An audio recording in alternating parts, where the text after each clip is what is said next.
ఎసెన్షియాలో ప్రమాదంపై రాజకీయ మంటలు రాజుకుంటున్నాయి. ఆసుపత్రిలో కోలుకుంటున్న బాధితులను పరామర్శించిన మాజీ సీఎం జగన్ సకాలంలో పరిహారం ఇవ్వకుంటే తాడోపేడో తేల్చుకుంటామని ప్రభుత్వాన్ని హెచ్చరించారు. వైసీపీ హయాంలో ప్రజలు రోడ్డెక్కలేదా అని కౌంటర్ అటాక్ దిగింది అధికార టీడీపీ. అచ్యుతాపురం ఫార్మా కంపెనీ బాధితులను పరామర్శించారు వైసీపీ అధినేత వైఎస్ జగన్. ఉదయం అనకాపల్లిలో ఉషా ప్రైమ్ ఆసుపత్రిలో చికిత్స పొందుతున్న క్షతగాత్రులతో స్వయంగా మాట్లాడారు ఆయన. బాధితుల వివరాలు, ప్రమాదం జరిగిన తీరును అడిగి తెలుసుకున్నారు. వాళ్లకు ధైర్యం చెప్పారు. మెరుగైన వైద్యం అందించాలని డాక్టర్లకు సూచించారు జగన్. అచ్యుతాపురం ప్రమాదంపై ప్రభుత్వ తీరు బాధాకరమన్నారు జగన్. రాష్ట్రంలో కక్షలు, హింస తప్ప పాలనలో మంచి చేయాలి అనే తపన కనిపించడం లేదన్నారు. ఫ్యాక్టరీలో ప్రమాదం ఎలా జరిగిందో లోతైన దర్యాప్తు జరగాలన్నారు. పరిహారం చెల్లింపులో ఆలస్యం జరిగితే బాధితుల పక్షాన వైసీపీ పోరాటం చేస్తుందన్నారు. లోతైన ఎంక్వైరీ అయితే జరగాలి. ఎందుకు తప్పు జరిగిందో తెలుసుకోవాలి. కలుసుకొని ఇటువంటి మళ్ళీ పునరావృతం కాకుండా అటువంటివన్నీ కూడా చెక్స్ పెట్టి దాన్ని బ్లాక్ చేయాలి.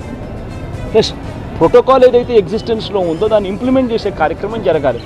అప్పుడు మిగిలిన ఫ్యాక్టరీలలో కూడా ఆటోమేటిక్లీ ఎప్పుడైతే చెక్స్ అనేటివి ఎప్పుడైతే రెగ్యులర్గా పీరియాడికల్గా జరగడం మొదలు పెడతాయో అప్పుడు న్యాచురల్గా సేఫ్టీ పారామీటర్స్ పెంచడం జరుగుతుంది. సేఫ్టీ పారామీటర్స్ ఎప్పుడైతే పెరుగుతాయో అప్పుడు ఇటువంటి ఘటనలు జరగకుండా పోతాయి. ఇవన్నీ ఖచ్చితంగా చేయాలి. ఇవన్నీ ఖచ్చితంగా చేయకపోతే మాత్రం మేము కూడా ఖచ్చితంగా మరో 2 వారాలు, మరో 3 వారాలు టైం ఇస్తాం. మరో 3 వారాల తర్వాత కూడా ప్రతి ఒక్కరికి కూడా హాస్పిటల్లో ఉన్న వీళ్ళందరికీ కూడా, చనిపోయిన వాళ్ళందరికీ కూడా కాంపన్సేషన్ విషయంలో చంద్రబాబు నాయుడు దగ్గర నుంచి స్పందన రాకపోతే మాత్రం ఖచ్చితంగా వైఎస్ఆర్ కాంగ్రెస్ పార్టీ బాధితుల తరఫున ధర్నాకైనా కూర్చుంటుంది. అవసరమైతే జగన్మోహన్ రెడ్డి స్వయంగా వచ్చి కూడా ధర్నాలో పార్టిసిపేట్ చేస్తారని కూడా ఈ సందర్భంగా ఖచ్చితంగా ఈ ప్రభుత్వాన్ని హెచ్చరిస్తూ తెలియజేస్తాం. జగన్ ధర్నా చేస్తాననడం దేనికి సంకేతమని ప్రశ్నించింది టీడీపీ.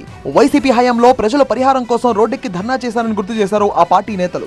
బాధితులకు అన్ని రకాలుగా అండగా ఉంటామని చెప్పినప్పటికీ కూటమి ప్రభుత్వంపై విమర్శలు చేయడం సరికాదన్నారు. మరోవైపు అచ్యుతాపురం ప్రమాదంపై జాతీయ మానవ హక్కుల కమిషన్ స్పందించింది. ఘటనను సుమోటోగా స్వీకరించింది. 2 వారాల్లో సమగ్ర నివేదిక ఇవ్వాలని సిఎస్ డీజీపీకి నోటీసులు ఇచ్చింది. వివరణాత్మక నివేదికలో భద్రతా నిబంధనల్లో ఏదైనా నిర్లక్ష్యం ఉంటే స్పష్టంగా వివరించాలని ఆదేశించింది.